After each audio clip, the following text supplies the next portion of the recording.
Welcome everybody, I am Michael from TechDiffuse and I want to teach you how to code. I hope you had a good start to the new year and with a fresh mind you want to learn some coding. And today I want to show you the basics of Python.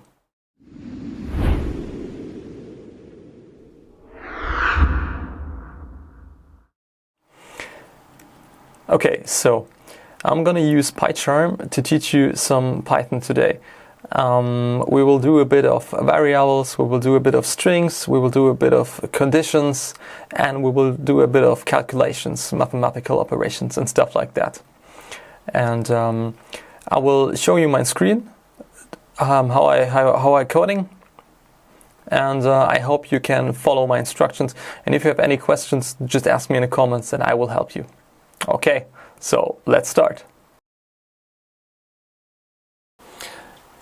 Okay, so the first thing in a Python script is usually the shebang. I will write it for you and will explain what it means.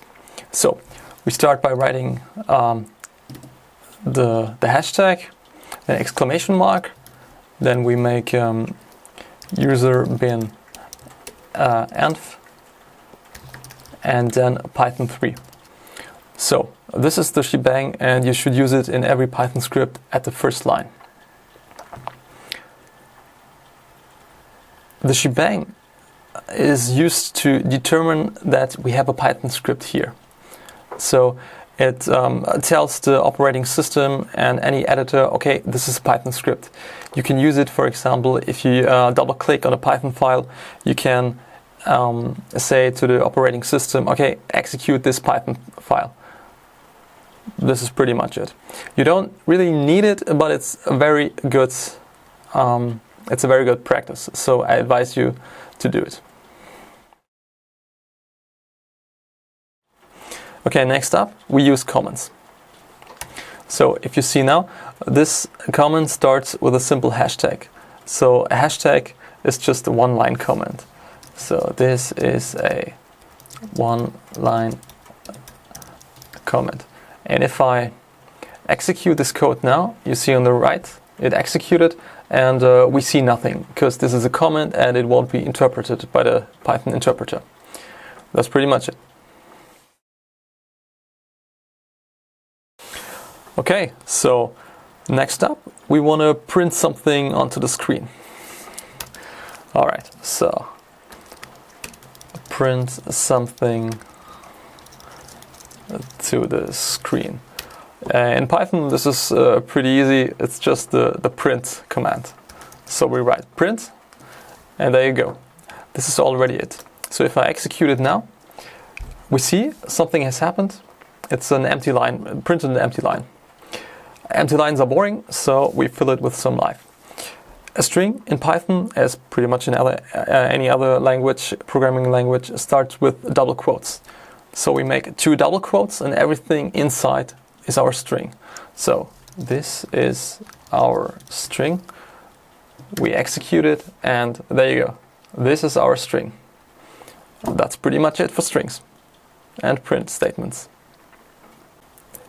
There's another way in Python to print strings, and for example you can do it exactly like this. I will copy this and replace the double quotes with single quotes. Okay, in single quotes we execute it and there you go. This also works. This may not seem a big deal, but actually it is, because in any other programming languages usually single quotes say, okay, here comes a char. For instance, in Java, usually this means the next element is a char, and this wouldn't compile. So because this is a string and you try to fit a string into a char, and this wouldn't work. But in Python it does. So keep in mind, you can create strings with double quotes or with single quotes.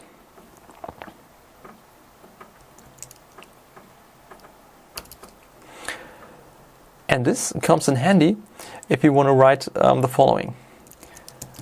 I will take this string in double quotes and Now I write something in single quotes inside the string. So let's take this. This is a single quote. There you go. We execute it and we see we have a single quote printed inside the double quote. And this is totally fine because our string is determined by the double quotes at the beginning and the end. So single quote inside double quote is totally fine. If you want double quotes inside of double quotes, this is another problem. So for example, we take this string again and we make here a double quote and we replace it with a double quote. You already see there is something wrong. And the reason why something wrong is the interpreter interprets the part from here to here as the string. And this is just something else. And then again, we have a second string. But as you can see, this syntax is not correct. So you cannot use this. If you want to use double quotes inside of a string you started with double quotes, you have to escape them. So escape is usually done with the backslash. So we make a backslash. You see, if you use an IDE like PyCharm or any text editor with highlighting, you already see that something happens. I will say it like this. And this means this is escaped. And we do it a second time here. And there you go. This is totally fine. We execute it and we have double quotes in a string. So because we say to the interpreter, okay, we will have a double quote, but don't evaluate this as a new string. Just put it without interpretation into the string. This is pretty much it. We will see escape sequences later on much more often. There are escape sequences for a new line, for instance, if you make \n, or for different other things. But this is a good start for to know what escape sequences are. They will come in handy in programming later on. And the same thing we can do also with single quotes. So for example, if we take this string, we put it here, and we want to have a single quote in this string. We make a single quote, and we have exactly the same problem as before. We determined our string with single quotes, and then we want to use single quotes in this string determined by single quotes, and the interpreter says, okay, our string goes until here, and this is just rubbish, and there we have a second string. Okay, once again, we just escape it, and there you go. Execute it, and this is totally fine. So we have a string with single quotes and single quotes inside this string. That's pretty much it.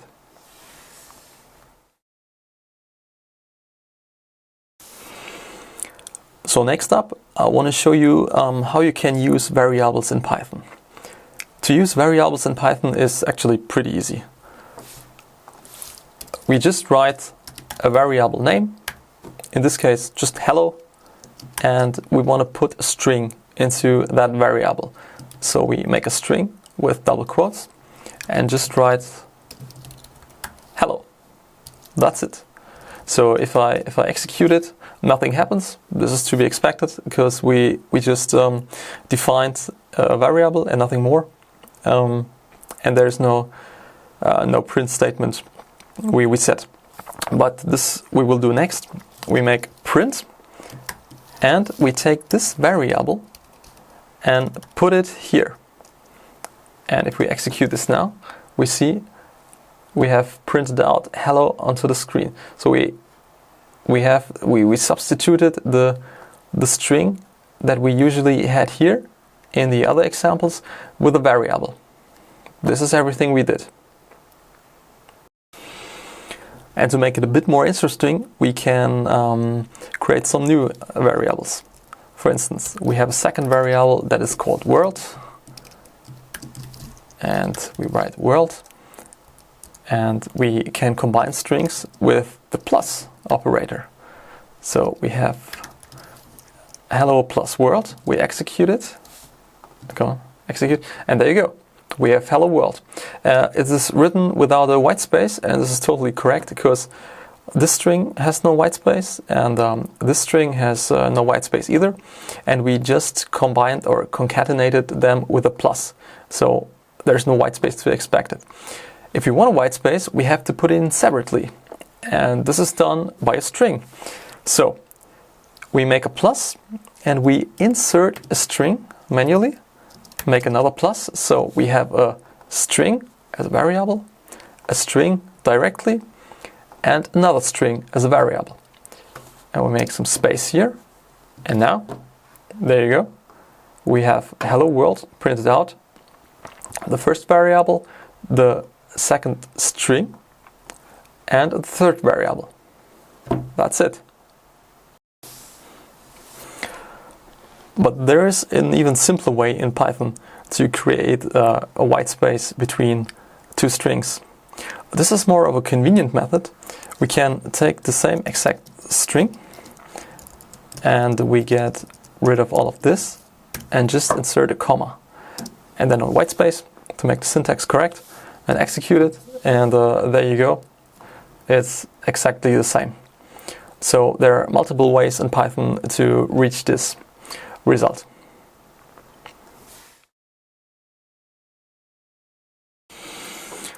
Okay, so now that we have learned some print statements, we have learned some strings, and we have learned a bit of variables, let's go to conditions.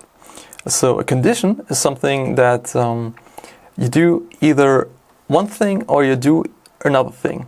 So conditions are used a lot in programming. They're some of the essential parts of it. I will give you an example. For example, we have a string, we have a variable condition. So this is a condition and we call it just one. Really simple.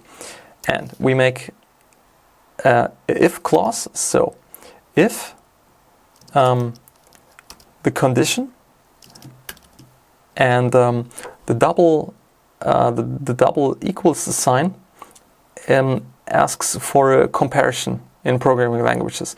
Sometimes you have three equal signs. For example, in PHP, this is actually pretty ugly for me.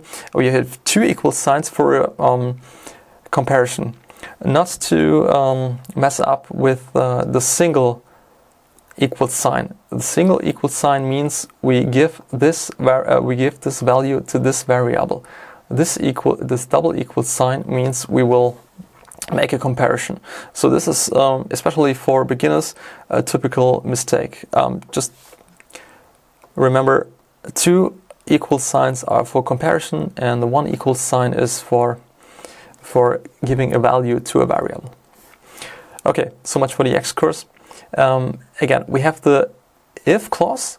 If this condition equals, and now we can write again the one, then do something, and we just print. We just print condition is 1. Okay, so just execute it, and there you go. Condition is 1, and this is to be expected. So our condition is 1. We ask if the condition is 1 and condition is 1. Let's change the condition. If I say the condition is 2, this will be 2, and it will be evaluated if the string 2 equals the string 1, and we have no output. And this is also to be expected because it isn't the case. And in this case, we can ask for an else. So we have the if, and the else says pretty much it's everything but this. So if you can write this here. So condition is not 1. This is the only thing we can say at this point, because we test if the condition is 1, and if this is not 1, we can only say at this point this is not 1. Evaluate, and there you go. Condition is not 1. don't be confused. This at first may seem a bit tricky, but actually it is not. It is really straightforward. Maybe it will be even easier if we make another example. There is a second if clause, and this is the else if. And in Python we don't write else if, we just write elif. It's just a shortcut.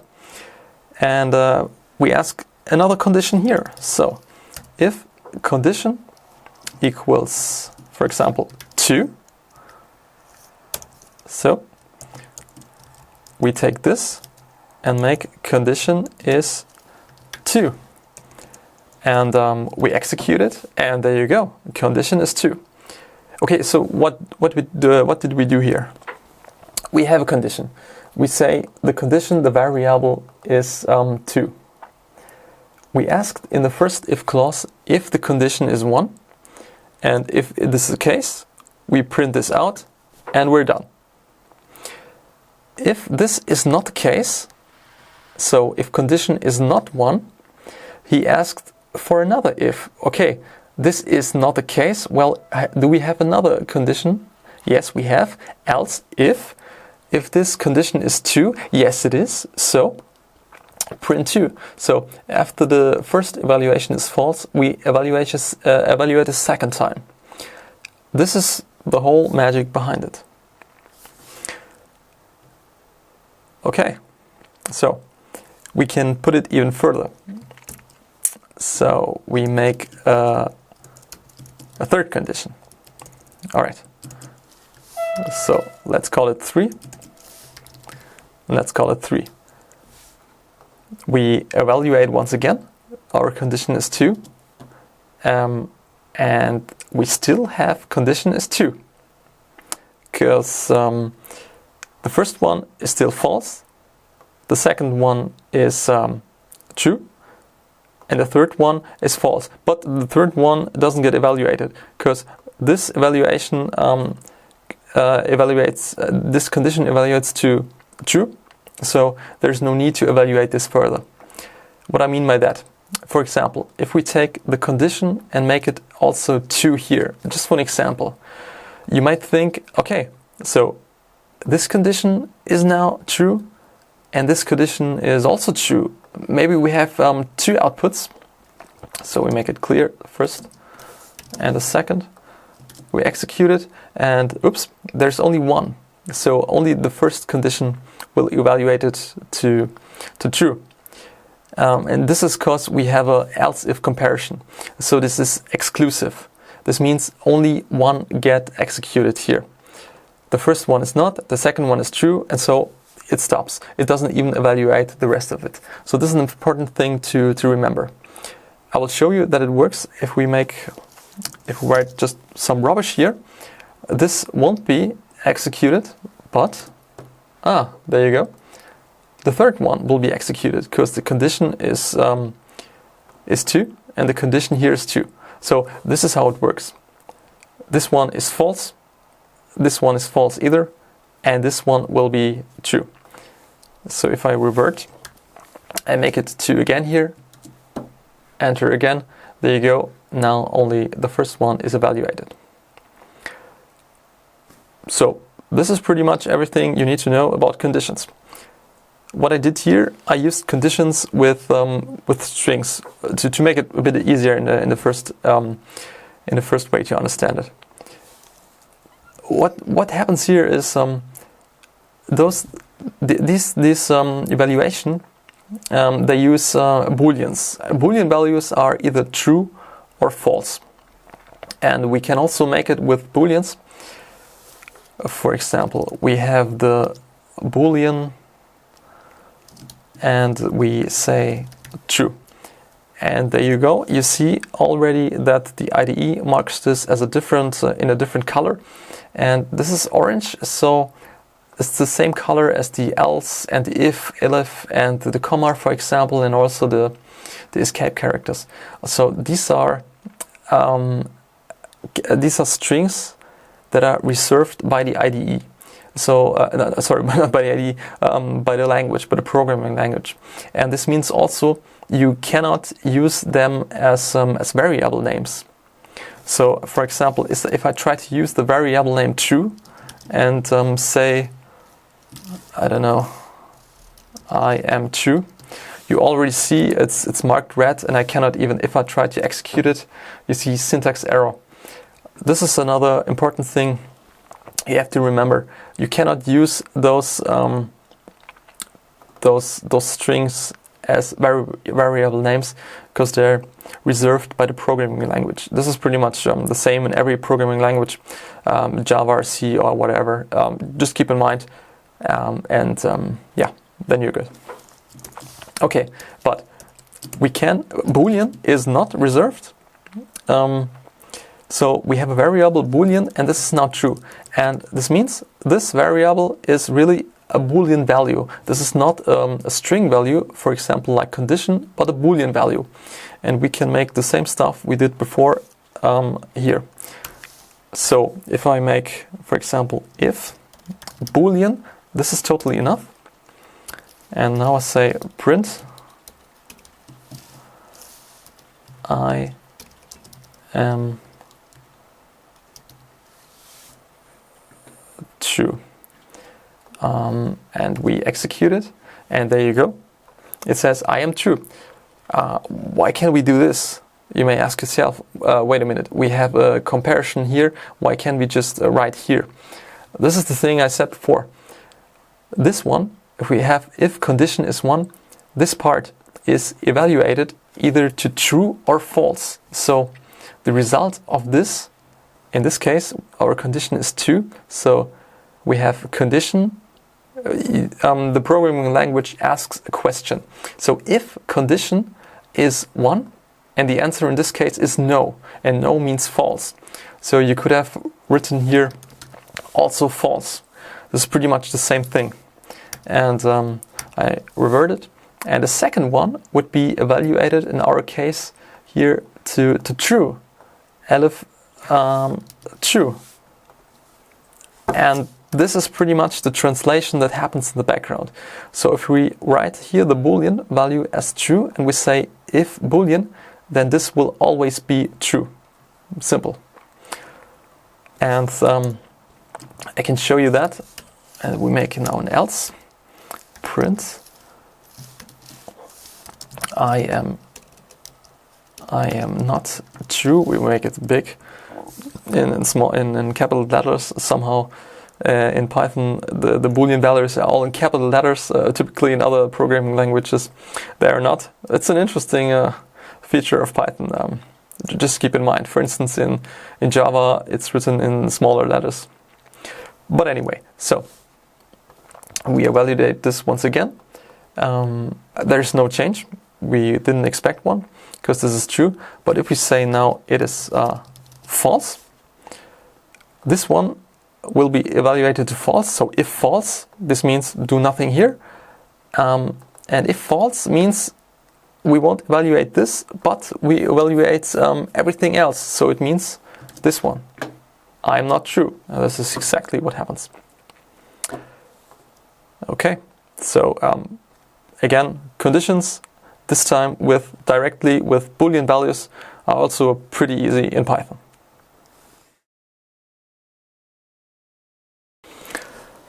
Okay, so the last thing I want to show you today is we do some simple calculations with Python. So simple calculations, the handling of mathematics in Python is also pretty easy, similar to the handling similar to the handling with strings, and I will show you the basics. So handling some calculations in Python. Okay, we begin with just printing some numbers. Okay, print 1, pretty easy. So, and you notice we didn't put the number in quotes. We can do it for clarification. So I have the same string, put it in quotes, execute it once again, and you will see no difference. But internally, the second one is a string, and this one is handled as a number. So, of course, if you print it, Python will convert it into a string to be able to be printed out to the display. But for us to keep in mind, internally it is handled as a number, and the second one is handled as a string. Okay, so of course, just instead of printing numbers, we can also do some simple calculations. So once again, 1 plus 2 equals 3, totally fine. We can also make some multiplications. So we have 1 plus 2 times 3. It is 7. Because you evaluate first, 2 times 3 is 6, plus 1 is 7. The normal mathematical rules are applied. Anything else would be not so good. And you can also take round brackets to make the first to make the addition be evaluated first. So in this case, we would have 1 plus 2 equals 3. 3 times 3 equals 9. There you go. Once again, we can, of course, do some division. So we have our divisor, 9 divided by 3 is 3. And this is an interesting fact. You see now we have here written 3.0. You may ask yourself, yeah, why? And the reason for that is we have a division, and we have and every division automatically delivers a floating point number. So this is a fact you have to accept. These are integers, 1, 3, 7, 9, and as soon as we have a division, we get a floating point number as a result. And we can also do a modulo operation. So we have 10 modulo 3, and the result is 1. The modulo operation, I hope you know all about it, delivers the results of the rest of the calculation. The rest of the division. So what I mean with that, we have 10. You can imagine 10 divided by 3. How many times do you fit 3 into 3? It's 3 times, and the rest is 1. And this is exactly the result here. So if we have 11, the result should be 2. There you go. Because we have, how many times can you fit 3 into 11? It's 3 times, and the rest is 2. And when we have 12 now, how many times can you fit the 3 into 12? It's 4 times, and the rest is 0. There you go. This is the basics of modulo. It gets a bit more complicated if the first number is negative, or the second number is negative, or even both are negative. But modulo will be interesting if you want to determine if a number is even or uneven. This is a typical use case. So for instance, if you say, I don't know, we have if the number 2 modulo 2 equals 0, then print even, and else print uneven.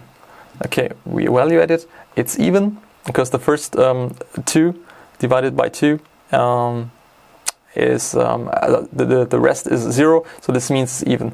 If we have the 3 here, the 3 is uneven, 4 should be even, 5 is uneven, and so on. And it should work with pretty any much number.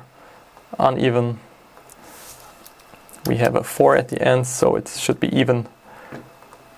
There you go. So this was a little excursion, but this is a neat trick, and there are some use cases to it in later later applications. But for now, just keep in mind that there's such a possibility to get the number if even or uneven. Okay, so and obviously we can take our learnings from before with the variables and use it here with the mathematical operations. So let's just determine a variable called height. For instance, is 5, and the width is 4. And now we say height times width, calculated, and there you go, 20. So 5 times 4 is 20.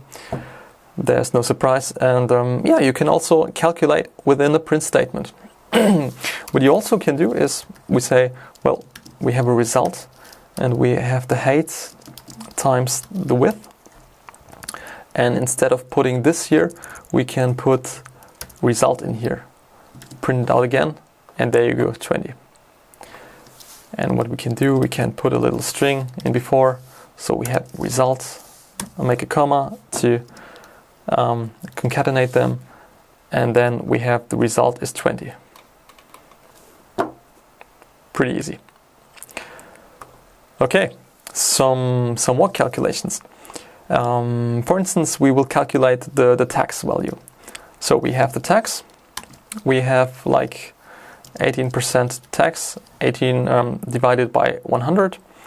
We have a price. The price is something like 120. And yeah, we want to know how the price times the tax.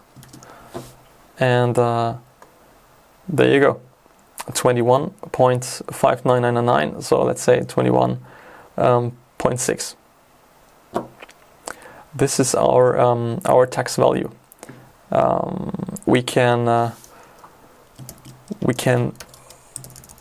round it. There is an internal function. This when it gets this bluish color, or a violet, it means this is also a Python function. So similar to the if and else with the orange color. These are keywords in this case, that this function is already provided by Python. So you just can use it here. We can execute it here, and there you go. It rounds to the top. So 21.59 will be evaluated to 22. Okay, so I think that's it for today. We learned some strings, we learned some print statements, we learned some variables, we learned some conditions, we learned some mathematical operations, and yeah, if you're a total beginner, I think this is for the first day, it's enough. Try to play around with these things. Do your own calculations. Look some things up in the internet. What kind of calculations you can do more, and iteratively you will get better. I hope this is useful for you. I hope this this kind of tutorial is useful for you. So I'm talking while coding something. Let me know. I'm not sure about. I mean, I know all this stuff. My goal is to help you, and I wanted to know from you what helps you the most. So just tell me about it. Write it into the comments. This will be highly, yeah, I will be highly thankful for this. And yeah, text me, tweet me on Instagram, whatever.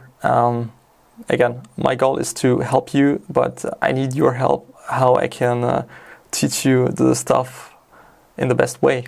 So let me know. And yeah, if you liked it, give me a thumbs up.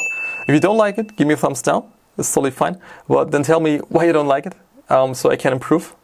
And yeah, see you in the next one.